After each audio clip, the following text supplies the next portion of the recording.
This video is not intended to encourage or glorify any kind of drug use. The sole purpose of these videos is to educate you on the dangers of what these substances can do to you. Please do not do any of the acts mentioned in this video. I repeat, do not do any of the acts mentioned in this video.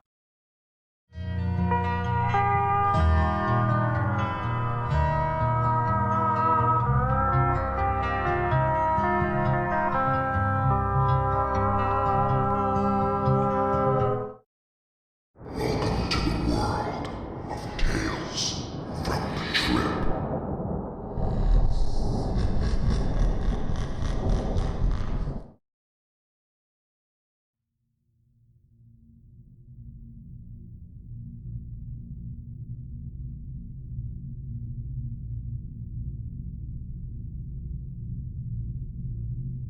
Me and my friend R have both tripped many times before in public and at home, including at this exact bushwalk where the events of this story took place.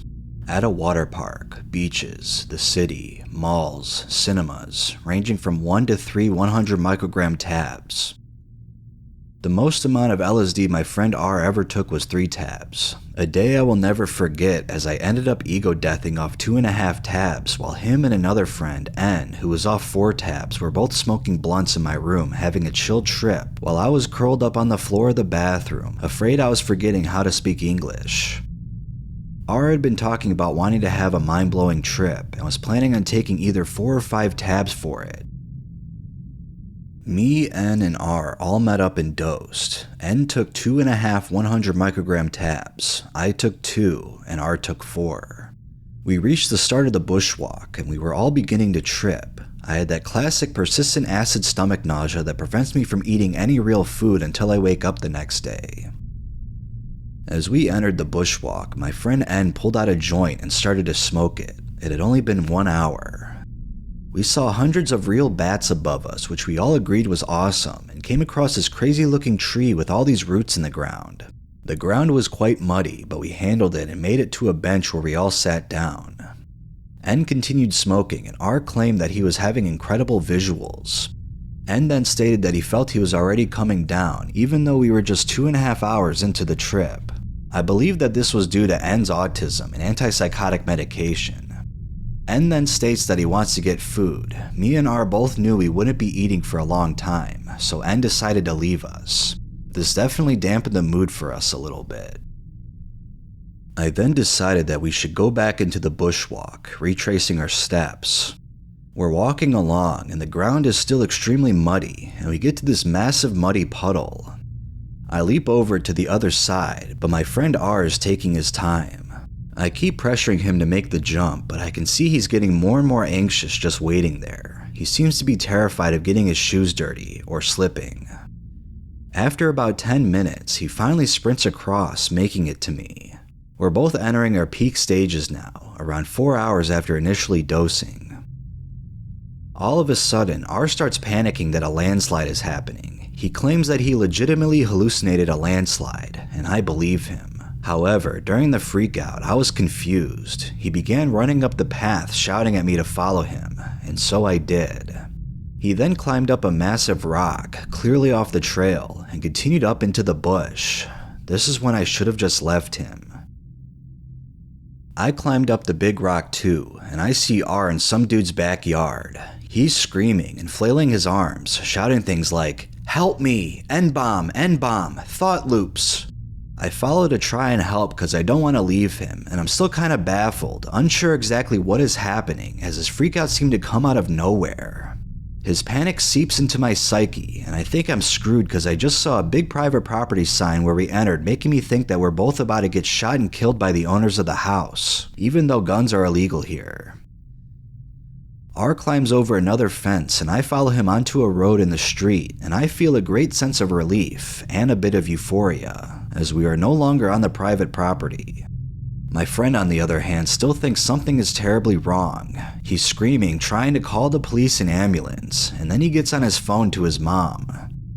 I try to tell R I'm leaving now, but he screams, "Don't leave me." Then a police car drives by us, slowing down literally next to us, but it enters a driveway. Once again, I feel a sense of relief, obviously assuming that this cop was here for us. Suddenly, 2 cop cars with sirens on come speeding over to us, running over saying we match descriptions of 2 potential males trying to break and enter. My first instinct as the cop is talking to R is to take a photo of them, as I figured this would be a crazy moment to capture. The cop did not like this though. He started getting mad at me for taking a photo while my friend is supposedly having a bad trip. R is still detached from reality, screaming, and I witnessed like 3 cops handcuff him to the floor. I start panicking badly because I'm peeking off the 2 tabs, now assuming I'm getting arrested and going to jail, and I get terrible amplified anxiety. The officer is trying to talk to me, but I can't communicate well at all, and then he gets me to take my shoes off and says I can't leave, I have to stay. I start realizing I'm about to have a panic attack, so I pull a Xanax from my pocket and swallow it in front of the officer, which he then tackles me trying to get me to spit it out and handcuffs me. He's spoken to his walkie-talkie saying he's trying to overdose, and I tell him I wasn't trying to do that, it was just a Xanax. He then asks me if I'm prescribed it, and I don't want to say anything. I hear one of the officers say I almost got out the taser, about our freaking out from the bad trip. I tried taking my phone that they had me place on the floor back as I wanted to take photos, but they would just kick it away from me each time. Then a cop took it and asked me what the password was. More cops try to question me, but I keep feeling like they're intentionally trying to incriminate me so I don't say much. At this point, it starts to rain. I feel some relief that I managed to down the Xanax, but I'm truly in a state of disbelief as the cops start dumping out everything in my bag, including my joints and weed cart. Then they pour out the good deodorant my mother got me from Nepal, which I was unaware of. I assume I'm going to jail tonight, and think, well, at least my mom doesn't know about what happened, and this will be a great story to tell friends. The ambulance arrived for R, and so did his mom. R was still shouting in the ambulance, and I see R's mom talking to the cops, and I get anxious that she was blaming everything on me. During the height of all this, a paramedic woman was assessing me. She looked and acted very annoyed with me. She said things like, if you can't answer, we'll have to take you to a hospital and call more cars out, and it'll be very expensive for us, and stuff like that. She was asking questions and got to, what month is it? I froze and gave like 4 wrong answers, each one making me more nervous and frustrated with myself.